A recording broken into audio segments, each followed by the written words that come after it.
Well, it's a pleasure to see everybody again, and I want to welcome you to our first talk in our lecture series this year. If you haven't seen the brochure, we've got an excellent series throughout this year. In fact, it's a little more packed in the fall, you'll notice, but we also have a great talk in the spring as well. So I hope that you can join us. Today, we have Professor Jean Yarbrough from Bowdoin College, where she is Professor of Government, and Gary M. Pendy Sr. Professor of Social Sciences. And she teaches courses on political theory and American political thought. She has twice won an award from the National Endowment for Humanities, has published numerous articles and essays on American political thought and public policy. She's also the author of two highly regarded books. One is American Virtues, Thomas Jefferson and the Character of a Free People, and the other is the subject of today's talk, which is Theodore Roosevelt and the American Political Tradition. That book won the distinguished Richard Neustadt Award from the American Political Science Association for the best book on the American presidency in 2013. And my colleague Jim Caesar at the University of Virginia reviewed that book, and I thought I would just read an excerpt from his review. In this extraordinary book centering on Theodore Roosevelt, Yarbrough has combined three genres to produce a new kind of political writing. As biography, it offers a rich and compelling account of TR's life, especially in the period of his mature years. In intellectual history, it supplies the best treatment to date of TR's own political thought, situating it within the framework of various strands of progressivism. Finally, as political theory in its own right, it explores TR's political and constitutional ideas in light of the thought of the founders and of Abraham Lincoln, assessing the strengths and weaknesses of TR as both a thinker and a statesman. Yarbrough has pulled off the perfect intellectual trifecta. Dr. Yarbrough serves on the editorial boards of the Review of Politics and Polity and was once president of the New England Political Science Association. Won't you please join me in introducing Dr. Yarbrough?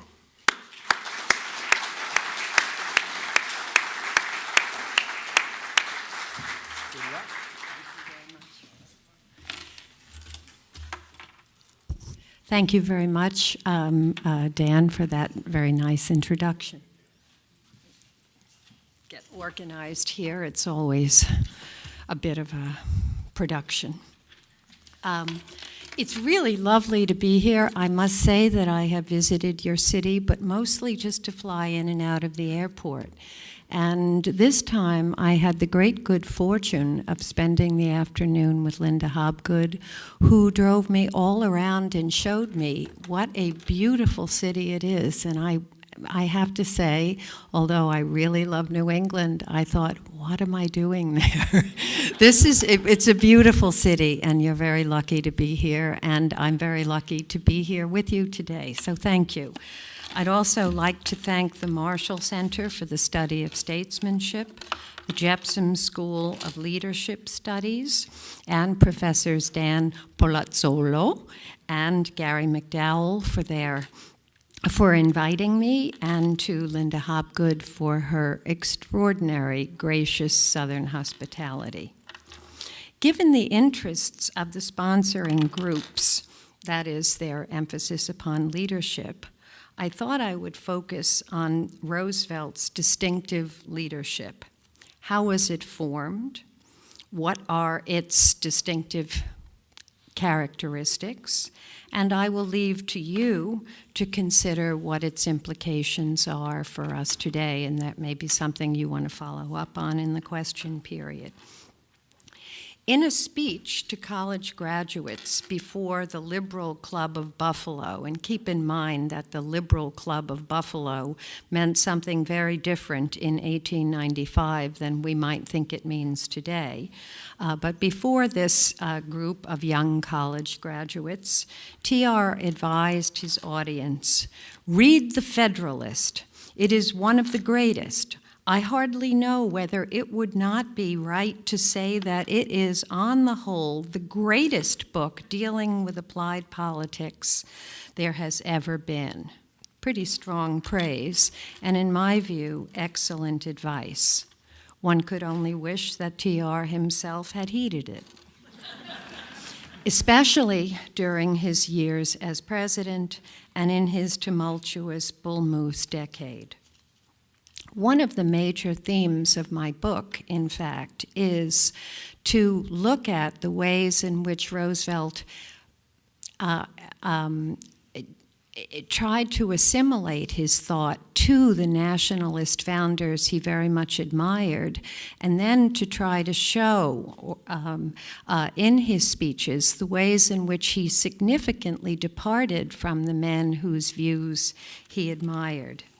Despite his praise of the Federalist, and especially of Alexander Hamilton, it is not clear that Theodore Roosevelt ever really fathomed its political genius, nor, I think, sadly, did he fathom the political genius of George Washington or Abraham Lincoln, who was his beau ideal. The Harvard of his undergraduate years, and Roosevelt arrived there in 1876 and was graduated in 1880, does not appear ever to have assigned the Federalist Papers.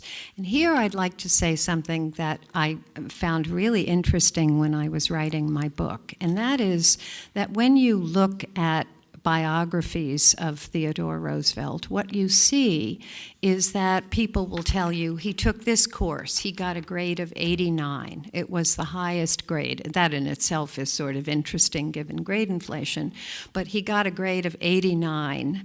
70 was honors in those days.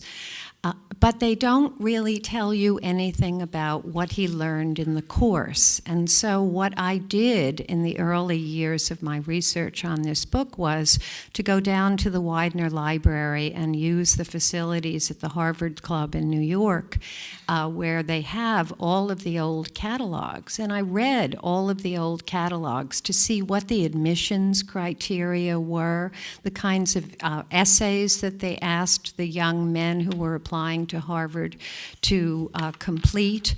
And they gave, as we still do, descriptions of the courses, but in addition to that, they sometimes listed exam questions, and they told you, again, what books they were going to read. And I found that really fascinating, because when we look at so much of the college curricula today, we see how lopsided or strange many of the reading selections are. But it wasn't all that great in Roosevelt's day either. At Harvard in the years in which he was there. And again, he started in 1876. And for those of you old enough to remember the bicentennial, I'm looking at you, Professor McDowell, and I, both of us young political scientists in those days, the bicentennial of the American Constitution was a spectacular years-long event in which we celebrated every aspect of the Constitution and of the Founding Fathers. In 1876, the centennial of the Declaration of Independence, the founding of the country, there was really nothing. There was the first World's Fair held in Philadelphia, but it made very little out of the Declaration of Independence. And I write about this in the opening chapter of the book, that they had their national displays, and people were ranked according to their language groups. So you had the Romance languages, you had the Anglo languages, and then you had the primitive peoples at the just imagine that, at the very outer perimeter of the first World's Fair. So there was a World's Fair, and there were speakers who celebrated the bicentennial in some little way. Frederick Douglass was invited to speak, and he was almost not not allowed to mount the dais because he was a black man and people weren't sure what he was doing there. He was perhaps the most distinguished black orator of the day, so that was really quite remarkable. But the long and the short of it was there was not much of a celebration of the centennial of the American founding, and I think this is very much reflected in the education that Roosevelt received. As far as I could tell, no one read the Federalist Papers anywhere at Harvard. There was one required sophomore course called The History of Anglo-American Constitutionalism. That sounds like a promising field of study.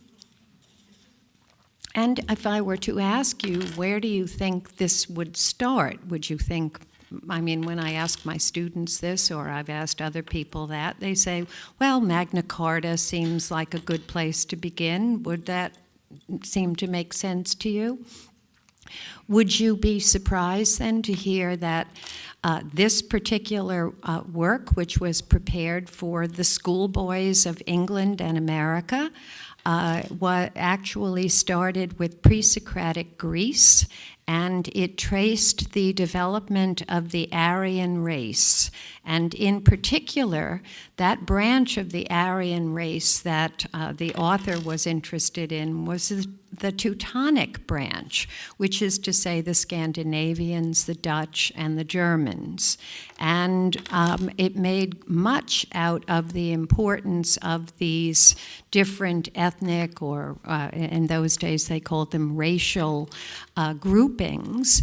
And the argument was very much that we were descended, of course, from the Scandinavians, the Vikings had invaded, but mostly the Anglo-American, Anglo-Saxon tradition.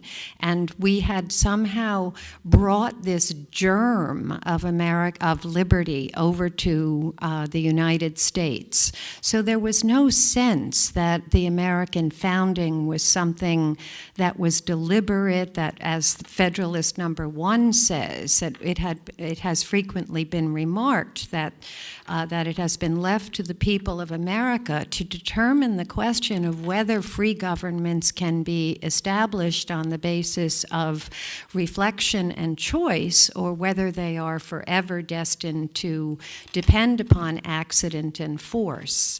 And yet there was no sense that this was a deliberate choice. It was rather just that it was a germ that we carried over with us, the germ of liberty, and we had somehow an unconscious memory, and Roosevelt writes about this in his histories, an unconscious memory of these folk meetings in primitive forests over in Europe, and that is somehow how we came to appreciate local self-government.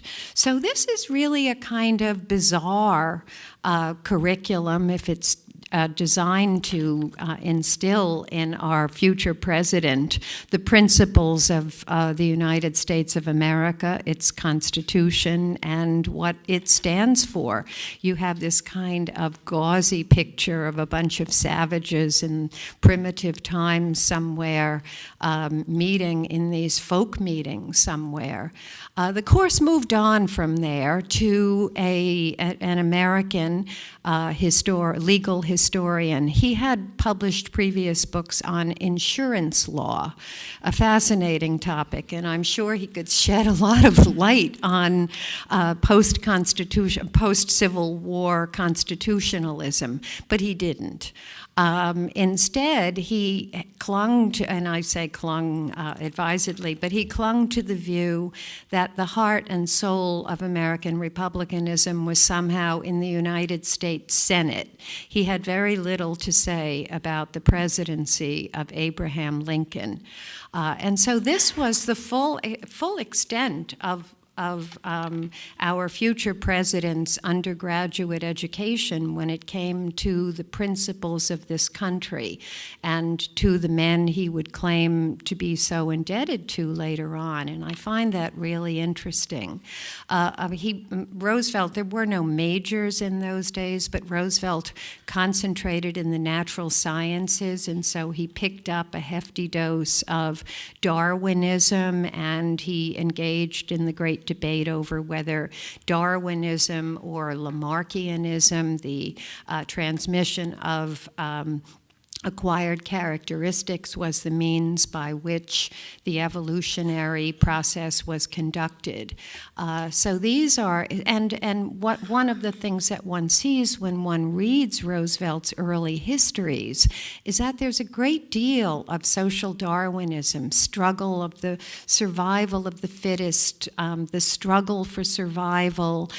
We are the mighty Anglo-Saxons, the Mexicans were a weak race. They deserved to be treated as our objects of prey, as if this were somehow something out of a Jack London novel, The Call of the Wild. It was a view of nature that was very different from the view of nature that Thomas Jefferson or the founders embraced. And so one of the differences between Roosevelt's education and the education of our founders was the impact of evolutionary biology on his thinking, which is very foreign to the sense of nature, the laws of nature, and nature's God, for instance, in the Declaration of Independence. So that, I think, is worth noting. And as a result of my lovely lunch and discussion with Linda Hopgood earlier today, talking about the importance of rhetoric, looking back on his Harvard education. And Roosevelt had a good time at Harvard, but he did not. He found his education to be largely lacking because there were no great social justice warriors there, and he wished that there had been some so that he could have gotten hold of his progressive principles earlier. And instead, he wound up studying political economy with some free marketeers, and all of whom he just later let slip. So I found that very interesting, but he also said two other things which I think are important for your statesmanship and leadership programs and for the fine work that you do in them, and that is that he wished that he had studied debate at Harvard. But one of the things that he did not like was that in debate, and this is true, I believe, in many debating societies today, one has to be able to debate both sides of an issue. And Roosevelt thought that that was really, really wrong.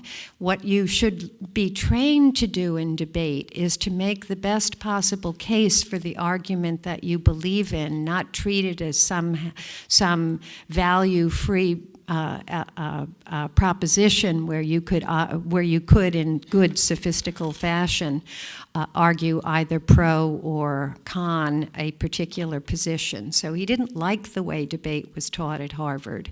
And the other thing is, for those of you who have read a little bit about TR, or maybe even heard some of the early recordings of him, he had a very high-pitched voice, and it was for someone who stressed the manly virtues. His voice did not quite compute with the physical appearance and demeanor of the man. And so he wished that he had had courses in elocution.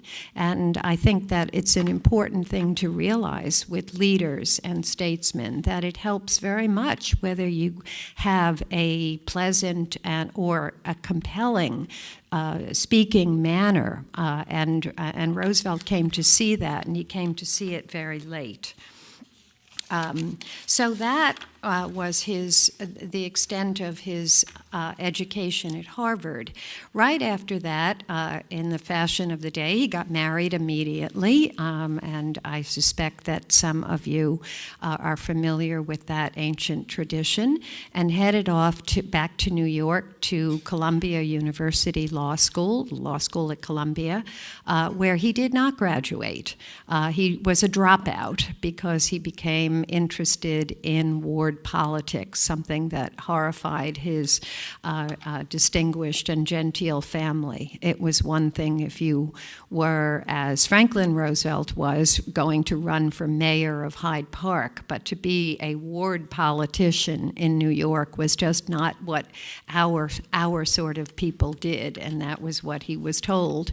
And what Roosevelt said was that if these crude people were the people who were involved in politics, and that was where you had to go because that's where the action was, and well brought up young gentlemen had to see if they could hold their own with these saloon keepers and other, shall we say, questionably social types from the standpoint of his parents. So he didn't make it all the way through law school. And while he was at law school, he fell under the sway of one John William Burgess. Burgess founded the School of Political Science at Columbia, trying to make it into a scientific study of politics, and this was his life's project.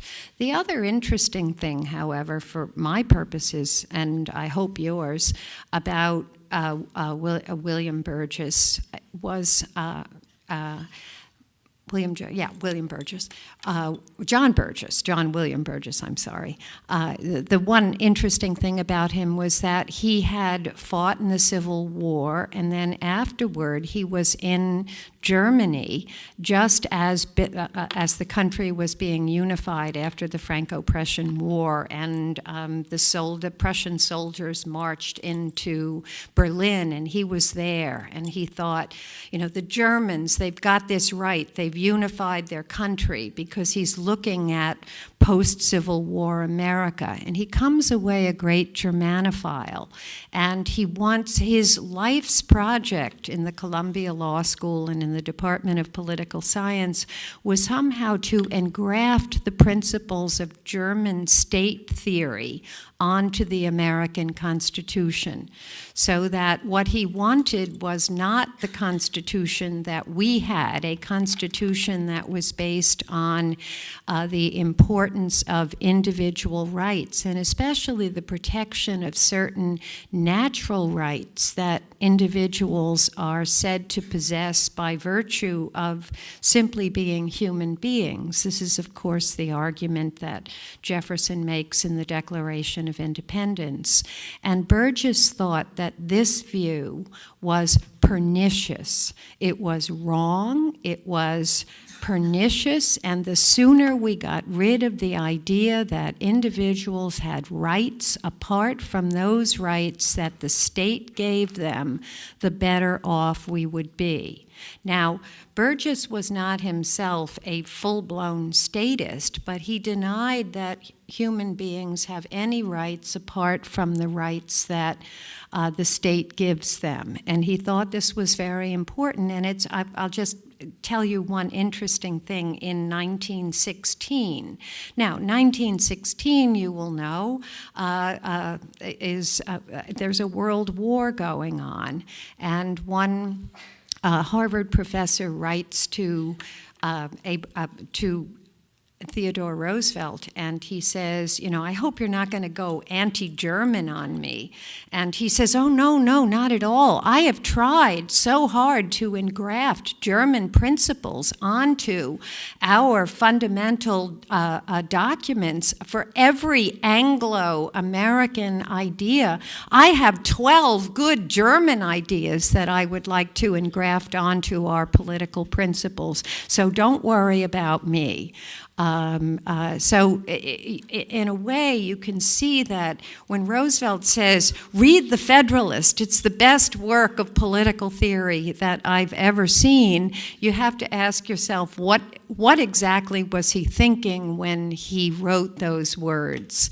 And I spent part of my book trying to think about, well, what exactly did he mean? And it became clear to me that what he liked about the Federalist Papers is that James Madison and John Jay and Alexander Hamilton were men who had theoretical training. They were students of the law, they were students of political philosophy, they knew Hume, they knew Locke, they read their Montesquieu, and they were doers. They were not simply thinkers. He didn't like people who were simply, academic thinkers squirreled away somewhere. He thought they were useless.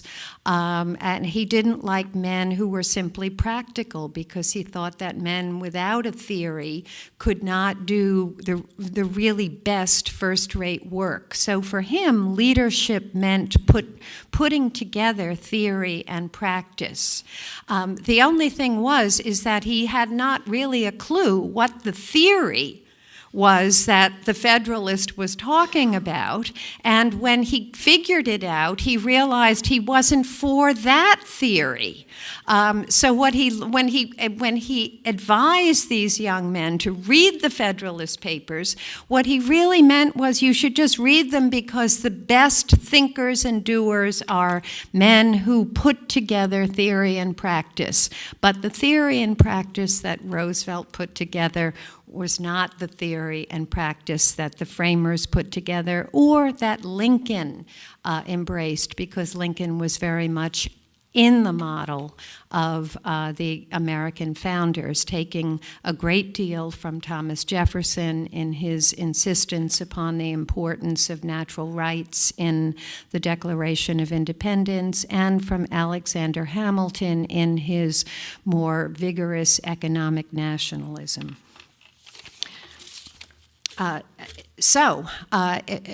the time that remains, and there's a fair amount of time that remains, what I'd like to do is just go through some of the ideas that really were central in shaping Theodore Roosevelt's political life and the Theodore Roosevelt with which we are familiar. Most of the things that I will talk about originated during his presidency, but toward the end of my remarks, I will also talk about new additions, the new and improved version of Roosevelt's political theory, which he developed in his tumultuous election of 1912 when he was the third-party candidate, the Bull Moose candidate, running against Woodrow Wilson and William Howard Taft, the man he had gone out of his way to get elected as his successor and the man who was supposed to ensure his legacy. The first aspect of Roosevelt's constitutionalism, or his understanding of politics, was certainly a view of executive power which could not have been further removed from that book he read on American constitutionalism back in his sophomore year at Harvard. Some of you may have heard of the Stewardship Theory of executive power. Edwin Corwin, commenting on this, called it the Stewardship Theory, named after the Stuart monarchs who eventually gave up the British throne.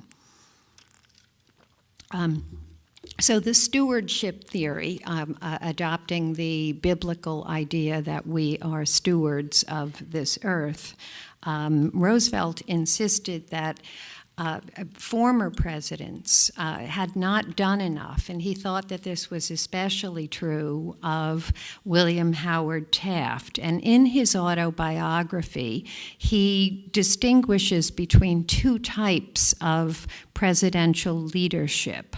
On the one hand, there is the Andrew Jackson, Abraham Lincoln School of the Presidency. This is opposed to the Buchanan, and then in his autobiography, he writes Taft School of the Presidency, and it's partly a psychological profile.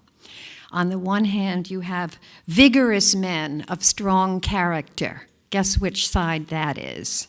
And then on the other side, you have weak-willed, sometimes well-meaning men, but men who are conflict avoiders, who shrink and shirk their responsibilities. That belongs to the other side. Roosevelt was a doer, and he did not shrink from his responsibilities. But it was also a new view of the presidency, one that was unmoored from any reading of the Constitution. And again, what's so interesting is that you have Roosevelt, the dropout from Columbia Law. You have Woodrow Wilson, the University of Virginia, and forever, not exactly the best example of the University of Virginia Law School, but a graduate of the University of Virginia Law School. And then you have William Howard Taft, who would go on to become Chief Justice of the United States, who was a graduate of the Yale Law School and who taught at Yale after he was turfed out of the presidency.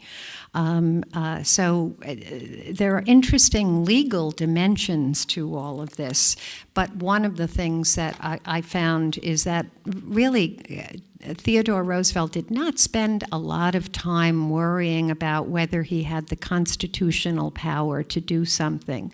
There are many colorful examples of congressmen who comment on this. One saying that Roosevelt needs a constitution the way a tomcat needs a marriage license, and there are just marvelous expressions that show his utterly cavalier attitude toward the Constitution. He thought the Constitution was made for the people and not the people for the Constitution. And so he developed this new theory of himself as the steward. And what this amounted to was that the president can do anything the needs of the nation require, so long as it is not explicitly forbidden by the Constitution or by the laws. He saw no need to have to delve into that document, Article 2, and find some clause or phrase in there that he could peg his assertion of constitutional power to.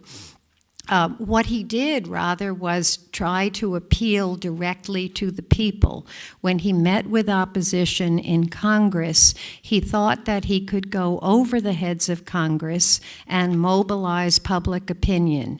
And in this project, he was supported by the emergence of new women's magazines and popular journals, which helped to bring to public consciousness many of the issues that were facing people in the early years of the 20th century.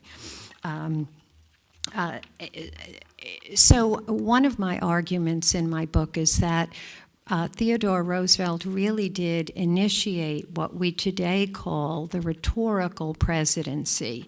That is, a president who no longer just tries to make deals with Congress as the co-equal branch of government in order to legislate, but rather also goes out and tries to mobilize public opinion so that activists will put pressure on Congress to do whatever the president imagines is best suited for the needs of the people.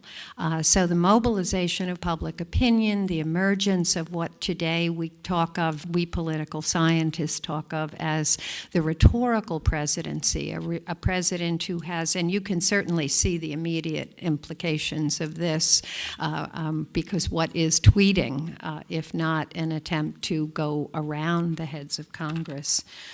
So he initiates that as part of his time in the presidency.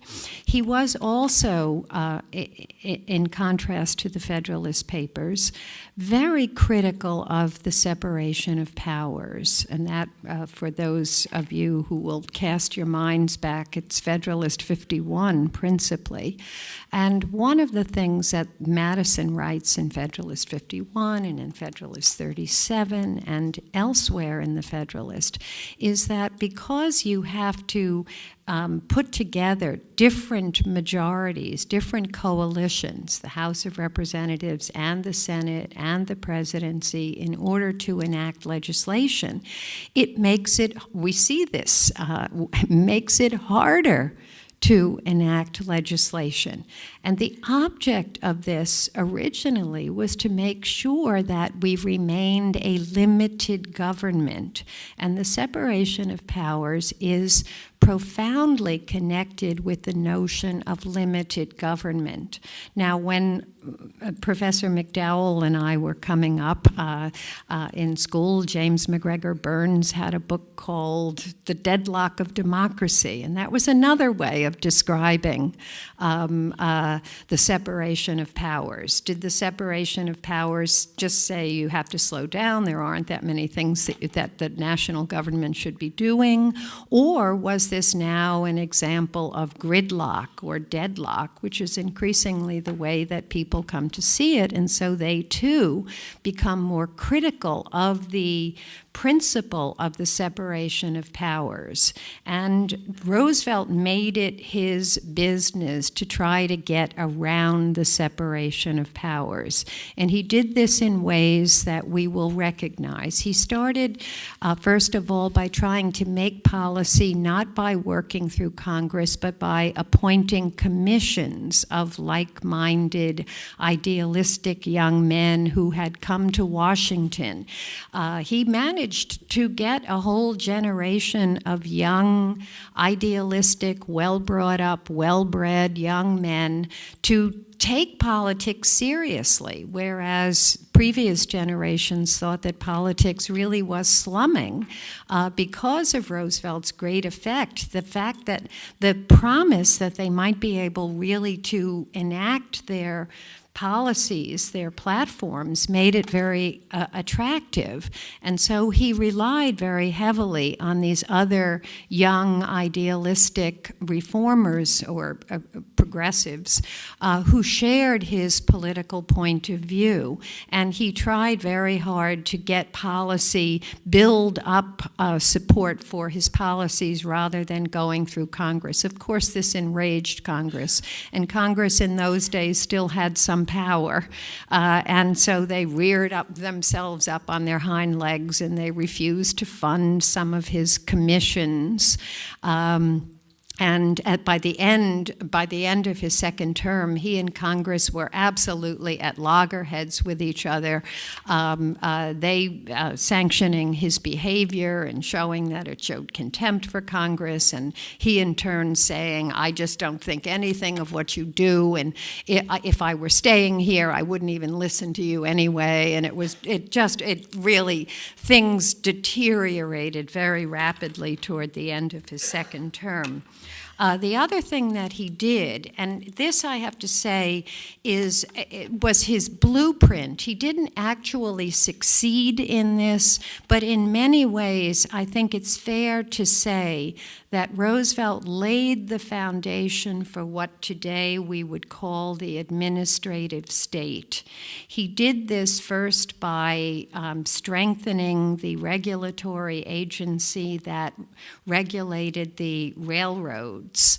And that was one thing. But then he got the bright idea that he should have a regulatory agency that would regulate across the entire economic sector of American life, a regulatory agency that would operate and give top-down commands, so that Roosevelt was in favor of wage and price controls and very heavy-handed measures to bring these giant corporations and trusts to heel. The person I relied on for my own research in this was an economic historian named Martin Sklar, who taught, I believe, at Dickinson in Pennsylvania. He was a socialist. He was a man of the left. And looking at these policies, he was appalled by Roosevelt's bureaucratic proposals. He thought that they were, of the three major contenders, forget about Eugene Debs, but of Taft, of Wilson, and Roosevelt, that Roosevelt's were the most top-down, heavy-handed, and statist policies. Now, we don't know this because Roosevelt failed to get this particular agency established. But if you look at all of the legislative debate as he tried to get it established, you get a very good idea of where he wanted to go in terms of regulation. Sometimes, again, we think of Roosevelt as the trust buster, but Roosevelt really did not have a great deal of interest in pursuing antitrust regulation. He thought it took too long. You had to go to court. It would take years sometimes to break up these companies. And he also thought, in his Darwinian way, that larger companies were simply a function of the industrial age and should not be broken up.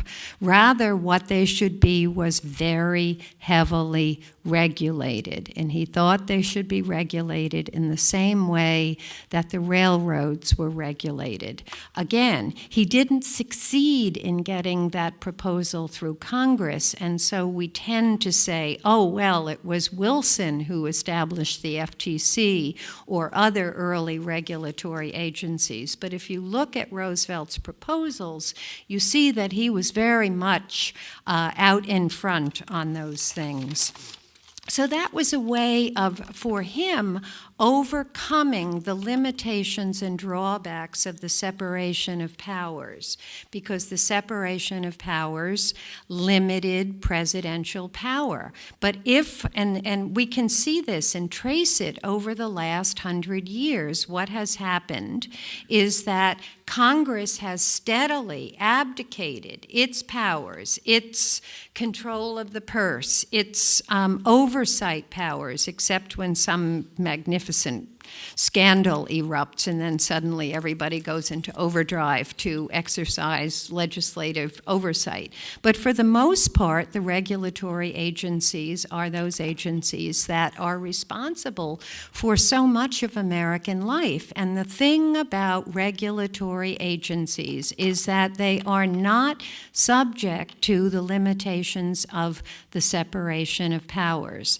The same agencies that formulate the policy also execute the policy, and if you should find yourself in a legal dispute with these agencies, you are stuck in an administrative court. It's very difficult to get back into what the con law people call the Article III courts, the ones that are established under the Constitution. So, and there's a wonderful phrase, a long description of this by Gary Lawson, who teaches administrative law at Boston University, and he just talks about, and it's in complete administrative gobbledygook, but the main point of it is that it's Kafkaesque. There's no way out. They make it, they execute it, they judge it, and it's impossible situation.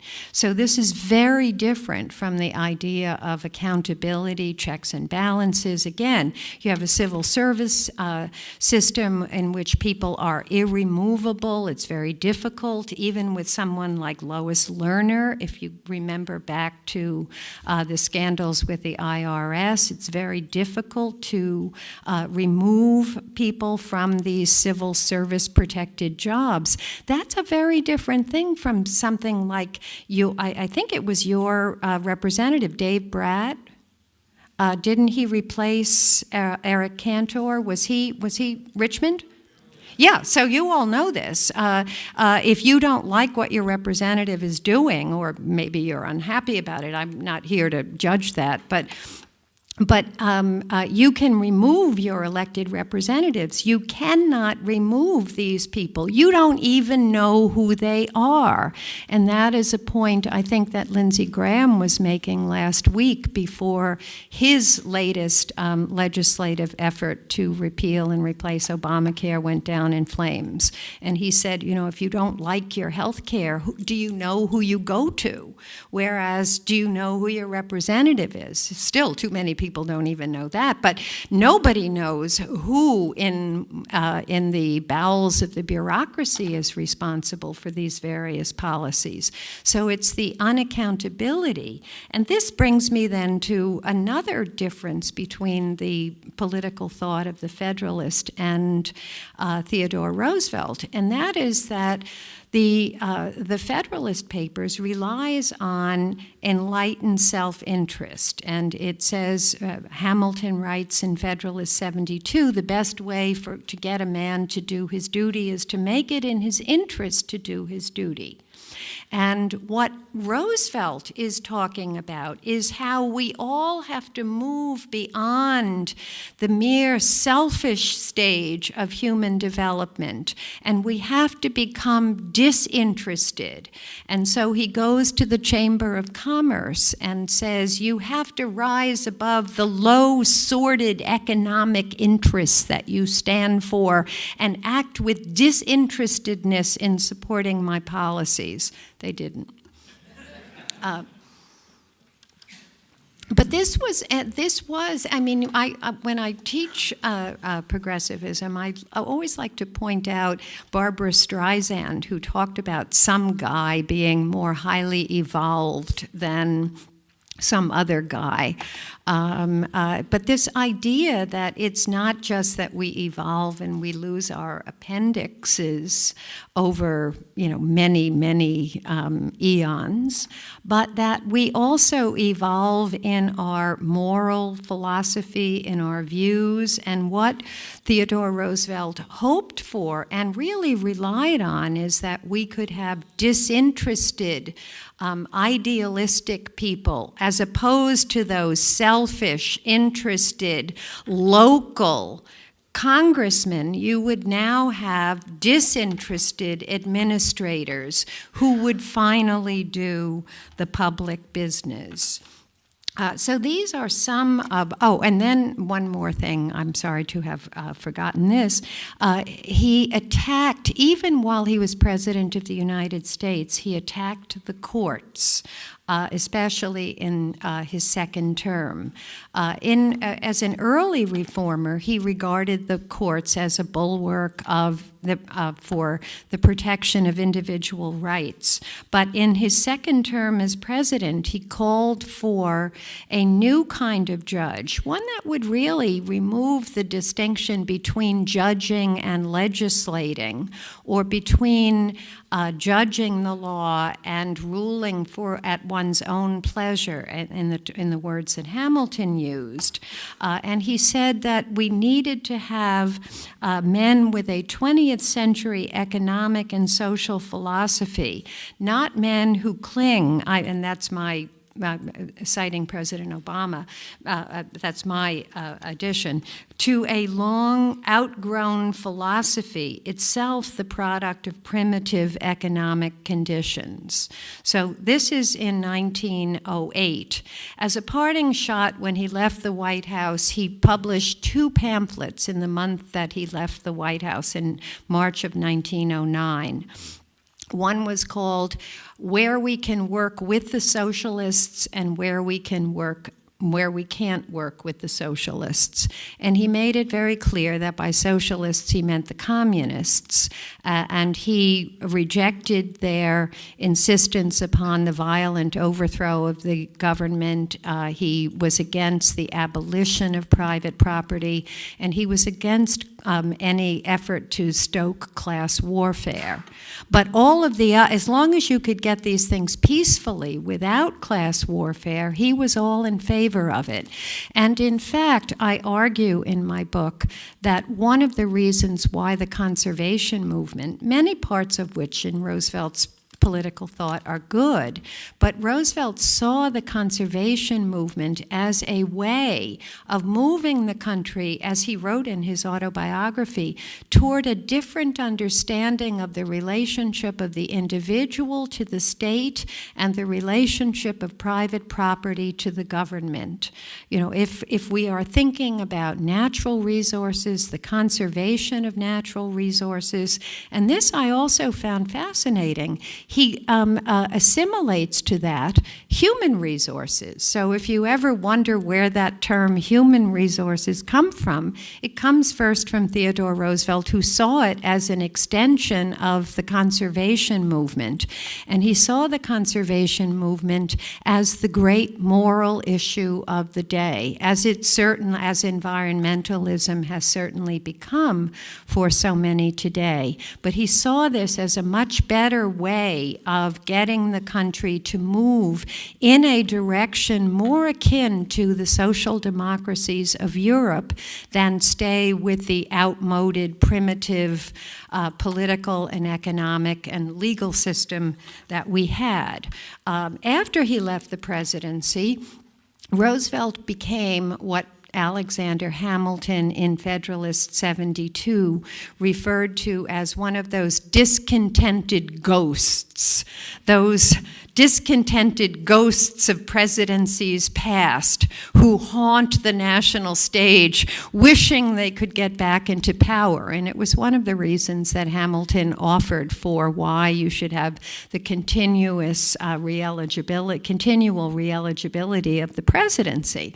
And so there's Roosevelt. He's 50 years old when he leaves the presidency, and he's itching for something to do. And he goes off and he goes on his safari and he makes this tour throughout Europe, and he comes back and he's incensed that William Howard Taft is not doing everything he wants to do, and so he begins to launch his own third-party candidacy. And I just want to go very briefly through a couple of these additional add-ons from where he was at the end of the second term of his presidency up to the time of his Bull Moose candidacy in 1912.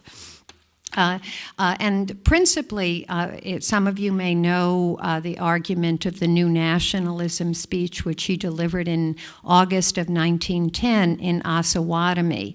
Osawatomie is important because President Obama went there after the health care law was enacted, because this was the last plank of the progressive program of 1912 that had yet to be enacted, and so he wanted to signal his bipartisanship by going to the place where Roosevelt had launched his New Nationalism. And the principal thing about the New National, there are many, it's a long speech and an interesting speech, but for my purposes today, the principal thing about it was that Roosevelt was laying out a new argument for how we think about private property rights.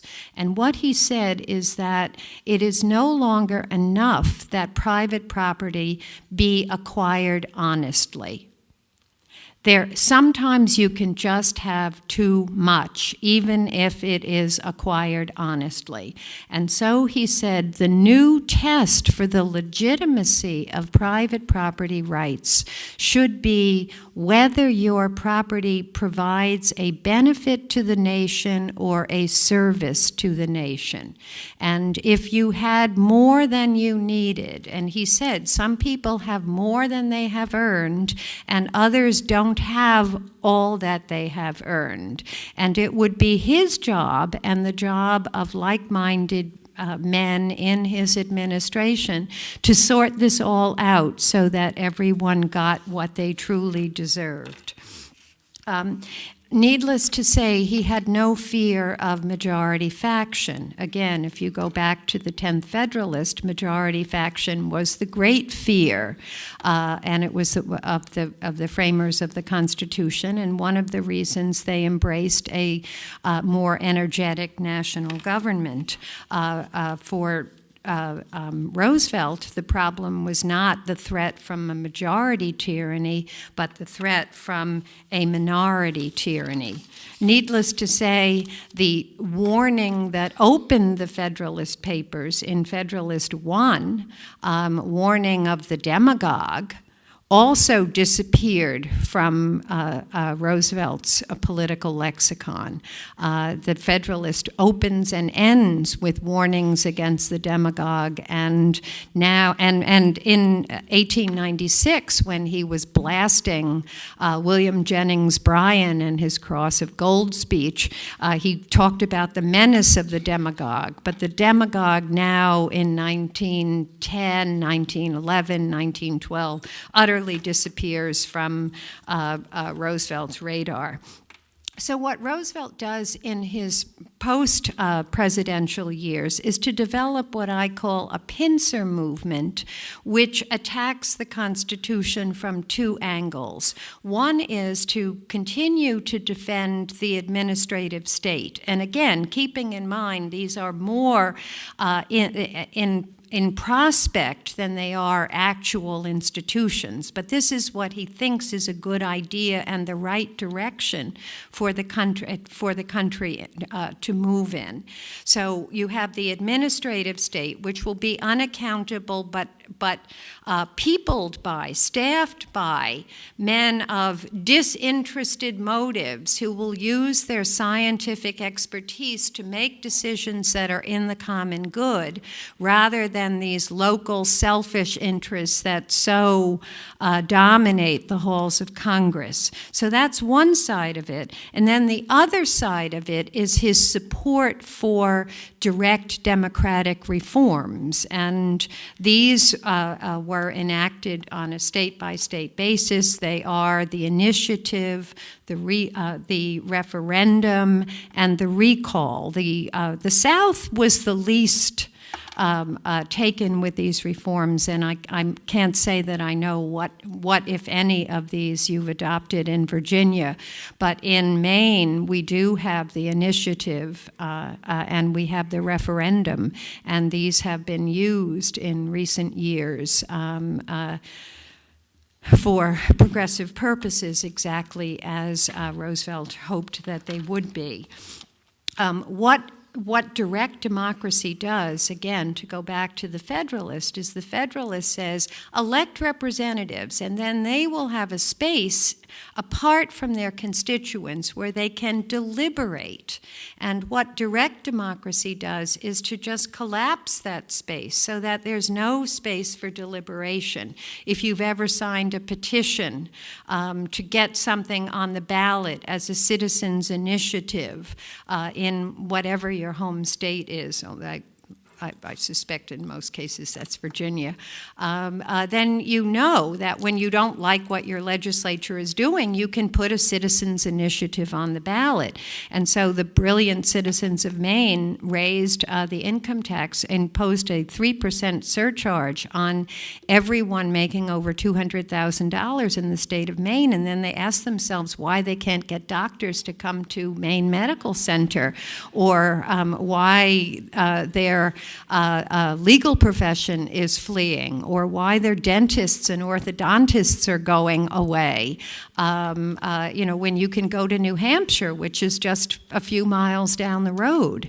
And so Governor LePage has been working very hard to try to undo that, and making the traditional arguments of the Federalist Papers, that you need people who know how to write laws and not just a few interested activists who get enough signatures on a ballot and then have people go and vote and they don't know what they're voting for. And that's how laws get made. That is the direct democratic approach to law. So on the one hand, you have the regulatory agencies where you don't know who is making the law, and then on the other hand, you have the citizens who are directly making the law, and the whole deliberative process of representative democracy is the thing that's getting squeezed in the middle. And that was what Roosevelt embraced. But the thing that did him in was judicial recall. And finally, that was where his fellow Republicans, Henry Cabot Lodge and Elihu Root, pulled the plug on him. They adored him. They loved him personally. He probably was very hard not to like. As one of his English friends said, he was perpetual boy. He was always, you must never forget that the president is only 6 years old. He had a kind of boyish charm to him. But even they pulled the plug on him because what he came out for was the recall of judicial decisions. And he thought that if after 2 years the people remained opposed to some ruling that the courts had made, that the people ought to be able to repeal it. He realized this was a blunder of fantastic proportions, and he went out of his way to say that he didn't mean for it to apply to the federal courts, but his private correspondence indicates that he really saw that coming, and that was the direction in which he wished that the United States would move. So a much more direct democracy, assuming that what the people really wanted was to move away from their liberal democratic roots, their classical republicanism, to a social democracy more along the lines of Germany. And my final thought here is that even when World War I broke out, Roosevelt was touting all of the great social improvements of Germany and asking why it was that we couldn't get up to speed with some of the German innovations. America, in his view, was an exceptional nation in the sense that it had fallen behind the more advanced countries of Europe, and it was, he hoped, his job to try to bring us into the 20th century. Thank you.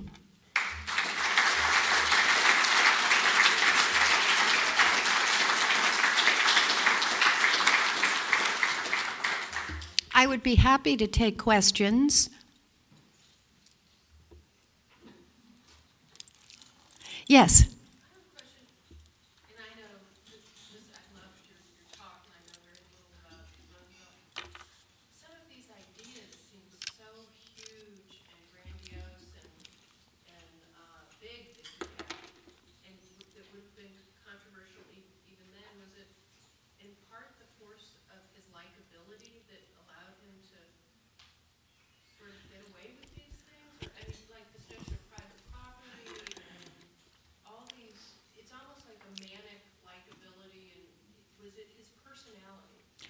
Well, in part it was his personality, but in part there were social conditions that were ripe for exploitation. You have, after the Civil War, the United States really does enter the era of industrialization. There are people, there are no unions, there's no protection or support, not enough for workers. You do have a certain amount of laissez-faire thinking. Roosevelt was at one time at Harvard exposed to that and quite taken with those ideas. So you have social unrest in the country. I think right before the outbreak of World War I, you have a very high percentage of, low numbers of percentage of people who are voting socialist. And what Roosevelt persuades himself of is that he's the only thing that stands between the United States and the communist onslaught, and that what he can do is manage this transition to democratic socialism and do so in a way that will be good for the country. And of course, you also have a lot of immigrants. This is an era of mass immigration, and so you don't have people who have been deeply schooled in the tradition notions of individual rights, and a lot of these more collectivist ideas have a certain purchase. Remember that when Bismarck it's true that there was a more advanced social welfare system in Germany, but also the socialists were outlawed in Germany. And where did they come? I mean, with other elites, too. Did his likability affect how other elites... Well, yes, in that sense that he was able to stir a whole generation. And for those of you, and I can see some of you probably will remember, what it was like to be young when John Kennedy was elected. Just ask not what your country can do for you, but what you can do for your country. This sense of excitement and reform. And he was certainly able to tap into that. And, and he was a character. He was all will, as one person said, all energy. He was just in constant motion, and he was fun. He had that big family with 6 children, and they brought the pony up in the elevator of the White House, and he made the country feel young and full of energy and alive, and it was a time, again, not just the industrialization, but also the Gilded Age. And so in the early years of the Obama administration, you had people talking about the or before the financial crisis, before the Great Recession, the new Gilded Age, and were we back there, and class conflict. And so there are periods when these issues take to the fore. And one of the questions that I raise in my book, but I am not in a position to answer it. And the problem is, these are questions for legal and economic historians. And the problem is that most historians tend to have they tend to be partisans of the progressive narrative. They wrote it. And they are really wedded to it. So it's very hard to read histories of this period and try to imagine what an alternative would be. And one of the questions that I raised in my book is, were the common law safeguards that were in place, were they adequate to solve many of the problems that Roosevelt was identifying? Or did we really need to have this regulatory apparatus? Was that really the alternative? And I would hope that at some point there will be some historians, revisionist historians, who will take up some of these questions. Yes, please. It sounds like he might have been a person who was what we might think of as a media savvy, someone who understood popular image, reputation, and so forth. So to what extent do you think he consciously thought about that and shaped his actions and his behavior and so forth to kind of build a TR brand, as we might think of it, as opposed to the extent to which he was just a natural guy doing what he does? Well, I mean, he was a political phenom. There's no question about that. But he was also very aware of the uses to which these new forms of mass communication could be put. And I learned this from reading Doris Kearns Goodwin, reviewing, not so favorably, but Doris Kearns Goodwin's book on Theodore Roosevelt in the Bully Pulpit and William Howard Taft.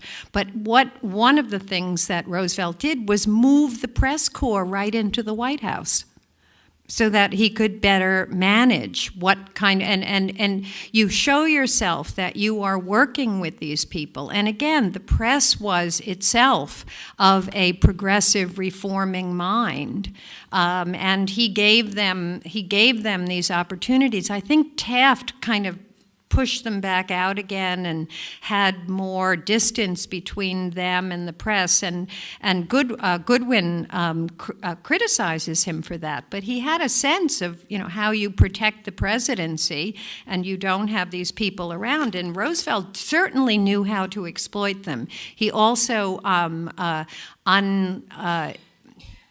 divulged telegrams. There was fake news.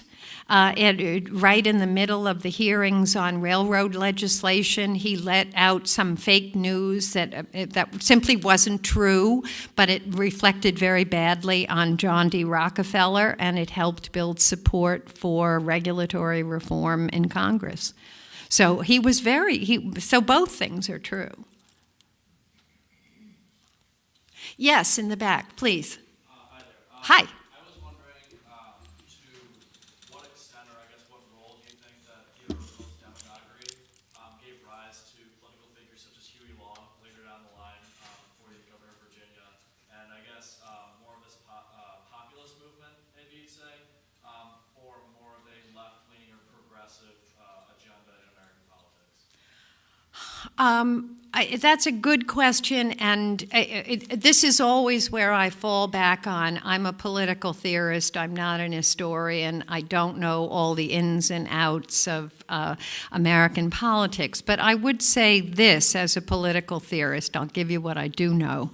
If you read Aristotle's Politics, Aristotle tells you the demagogue is the great problem of popular government. Wherever you have the majority of people with political power, there will be some people who try to come to power and rule by appealing to them. Roosevelt condemned, and I think he would have condemned demagogues on the right. He was astonished that anyone would call him a demagogue. He took it personally in the election of 1912, and he responded to it in hurt tones. No, I could never be. So he identified a certain kind of demagogue, what you could say the populist demagogue that appealed to motives of hatred or anger or envy. And I think it was, in some sense, very much to Roosevelt's credit that he tried to avoid that kind of demagoguery. Instead, he had everybody believing that we should all just get along, and I'm exaggerating or simplifying, but we should all try to be more disinterested and less selfish and work for the common good. I mean, young people in your generation certainly have grown up hearing that. You do volunteer work. You are supposed to give selflessly of your time, your effort, your energy, your finances. And that was the kind of popular leadership that he wanted to emphasize. So you could say it was a soft demagoguery because one of the things that he wanted to avoid was class warfare and class hatred. That was what he disliked about the hard left. Yes? Roosevelt was very much in World War I wanted the United States to come in and decide the English. How does that square with his admiration for the German way of doing it? Well, when the war first broke out, he said we should just stay clear of it and stay neutral. And this is a battle between giants, and we'd only get hurt if we got in. We'll just let them sort it all out. And then it was the attacks on the ships, and a gradual sense that the Germans were the aggressors in that war. But that didn't mean that because they were the aggressors in the war that their domestic policy wasn't more far-sighted. And so you get a kind of whiplash when you read some of these speeches that he's giving while we are now engaged in a war with Germany, and what he wants is for us to come out the other side with more of a German social democratic system, just not the militarism of the Germans. Yes? You didn't really expand until just now on Roosevelt's role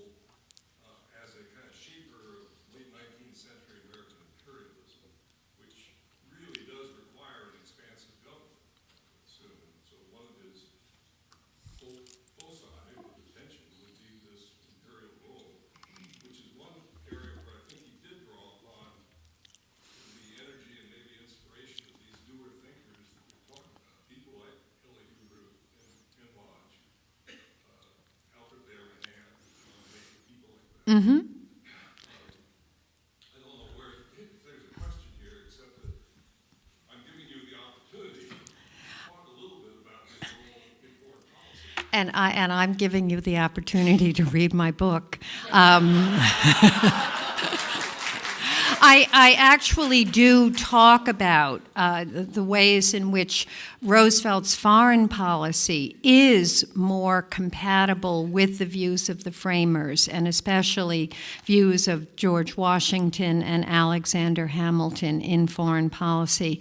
But I do make certain distinctions between a strong, energetic, militarily prepared United States and then some of our more far-flung adventures, and it would take too long to go through each of those different areas of the world where he showed some considerable interest.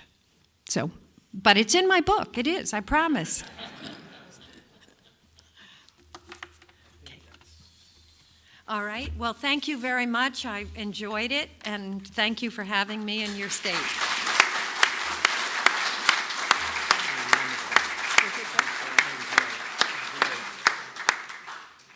Well, thanks a lot for that wonderful speech, Dr. Yarbrough, and thank you all for being such a great audience. And in exchange for that, we have three things. One is that we'd like to invite you back. So again, look at your pamphlet, but on October the 25th, historian Gordon Wood will be here on campus, and his talk will be Friends Divided, Adams and Jefferson. The second thing is that this intellectual trifecta, this book on Theodore Roosevelt and the American political tradition, is available right outside here, and I'm sure that Professor Yarbrough will be happy to sign the book if you'd like. And that brings us to our third announcement, which is, as is the tradition, we have a reception in the lobby out here as you exit. So thank you all very much for coming, and please stick around and continue the conversation. Thanks.